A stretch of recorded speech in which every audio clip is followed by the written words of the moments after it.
Hi guys! Welcome back to my mini vlog. This is a day in my life as a titang ina. Tita na ina. Titang ina. Ug na ako'y duha kapag umangkon gikan sa province nga diri sa ako diri sa Davao. So dili sila ka-appeal sa ilahang summer class dito sa province. So ang isa sa ilaha ako na lang gipa-enroll diri sa learning center diri sa Cook. Diri sa may mental branch. So kaya raman tan nako sila tutora no pero dili man makaya sa time lagi. After niya sa assessment, and then na-fill out nako ang form, and then nagbayad nako. Oh my god, mahal na diri dai. Pakamot ang iyaan. So mo ani nagipictura na siya sa iyang kagwapa. Na ani siya libre nga bag diri pero out of stock ani nga tayo na lang po ko sa ako ang mga kariluhan.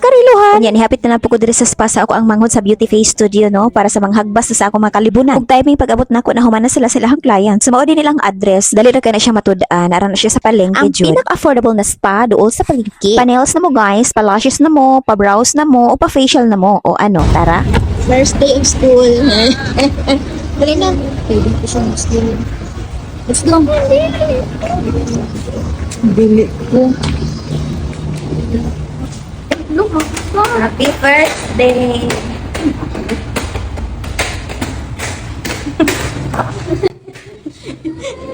Nakulbaan ko na siya guys sa iyang first day. So grabe na makauntop na abot gyud. Kay mga langayan, udto na kayo mang mata niya klase alas 3. O di ba gi-orient na siya sa iyang teacher and then iyang magiging teacher ay si Ma'am Casey. Ug naa sila duha ka program ang common guys. So ang isa mathematics, ang isa naman English. So gi-enroll na ko siya sa English kay para ma-enhance ang iyang vocabulary, reading comprehension, spelling and everything. Sa akong paglingkod-lingkod nakabasa ko nga ang tanan day guardian sa gawas lang di ay so nigawas lang pug ko. Kadali raman pud mi maghulat kay 30 to 45 minutes lang man ang limit sa iyang pag-attend diri sa class. And then nagpalitan na pugog ice cream kay medyo init-init jud no. Timing pagkahuman na magpangaon sa mo ang ice cream, nahuman na siya dito sa iyang activity. Mga 17 minutes lang yata siya dira. Gipatawag sab ko sa teacher kay na-story si teacher about sa summary sa iyang first day. Unya na diretso na lang pugod diri sa spa kay gusto na ko ipausab ang akong nails kay murag katul na siya and gusto na ko new design. Ug syempre priority nato ang mga clients no. Ug naghulat pa ko diri mga duha ka oras kay syempre patapuson na to ang lashes ni ma'am, iyang nails ni ma'am, ang gel nails ni ma'am. O di ba gwapa kay itong client for today's video. Hi ma'am. O di ba na siya kamukha ng vlogger.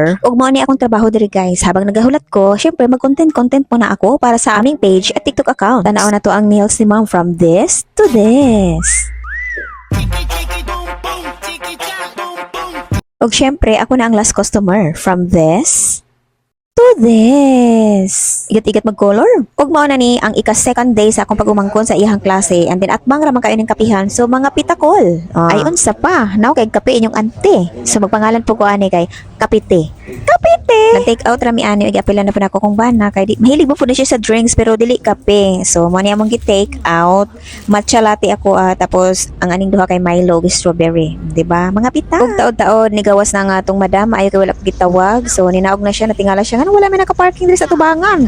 Amo ani siya gi-videohan kay basta pataka na siya sulod sa laing sakyanan kay puti pudra ba ning katapad. Ug tanaw na to kabalo na bagyo siya motabok. She looking around?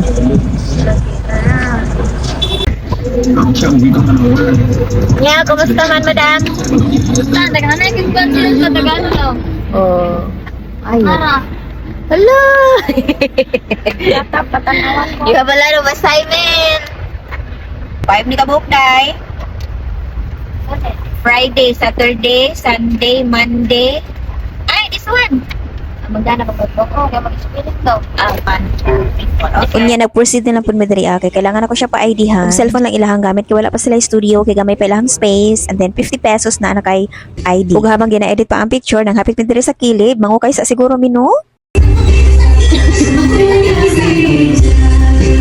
Kaya nagdadalaga naman in taon ni ako mga pag-umangkuno mag-inilugay na sila ka ng mga loose na mga t-shirt. So ako na sila gipamalitan diri sa mga ukay-ukayan gipapili na ko sila mga gusto diri Ug bantay palagi mag-inilugay pa o tuara nag-inilugay gyud ay. Pareha gyud na sila trip duha. Kay dili man in taon ni sila manuot og sayal ug kanang blouse. Pahiramon bitaw na ako mga sexy ug mga dress. Oh my god, gyud na nila pansin no. Dili lang unta ni sila madayonan sa ilang style karon no para mapalitan ako na sila mga sexy outfits. O tuara nagpasikat mo ra jog mo laba.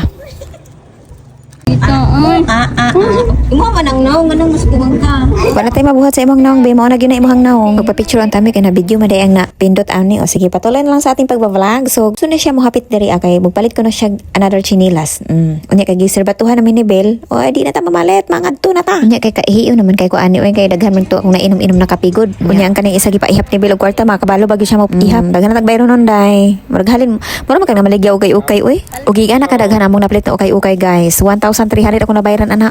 Grabe. Tag 50 gyud ang isa, mahala no. Diri amin ang hapit sa among friends no. So diri may maki-CR. Kay dili na gid makaya ay murag layo-layo pa gid ang balay kay nituyok magud mi from Mintal to Catalonan Grande nga taga Skyline man ni silang ma'am. Unya nakitimbang na lang pud mi diri ano. Oh my god, pababoy na tayo. Sige lang laban, ang importante na patay gikaon. 98 siya. Sa'yo is 109. Ako 120. Manamig CR guys. Pag-skwila ng balik, sige namin may Ours. ano, Ay, let's go. nakulakaw Video card. Kamu, ano may magkaunin nyo, may. Mag-diet ko no sila. Unsa ang pag-diet kasi kay dugang-dugang. Unya naghapit na lang pud mi diri sa may pickleball court kay nami plano mag-pickleball. Pickleball. Unya kay dugay-dugay na kulak ka og langka. So nagpalitan pud kog langka dinhi sa kuan highway. So mo to wala nakahulat ang duha. Hala bisag wala na pahugasan hala kaon gihapon. Ay naku pagkasipat na lang yun. Og bago ni sila maka-cellphone guys, o ako pa silang gisugo direk pamilo sa ako mga nilabhan. Ginapa-study ginakon sila kada adlaw guys, at least 1 hour lang per day. Og nag-request sila nga panihapon ko na namo ay magchamparwado na lang daw mi o maayo kay ginapa koy bulad. So mo ni among panihapon karon. Kapoy pa, yun Paano yung sila makabuo. nag-review na sila, nag-review. Champurado in bulan. Ano day taon sa nila sa Kani. Naani sila yung routine everyday guys. Bago sila mag-cellphone, kailangan sa muna sila manglimpyo sa ilang mga designated house chores and then mag-review sa ilahang mga homework bago sila mag-cellphone. Kunya pagkagabi, gina-confiscate na ko ang ilahang mga cellphone. Kay basin mo sayo og mata niya dili matulog sige na lang jud cellphone. Para safe gyud no nga natulog gyud sila. So ginasulod na ko sa amo ang kwarto ang ilahang mga cellphones tapos kuhaon ra nila pagkaugma pag humana sila sa ilang task.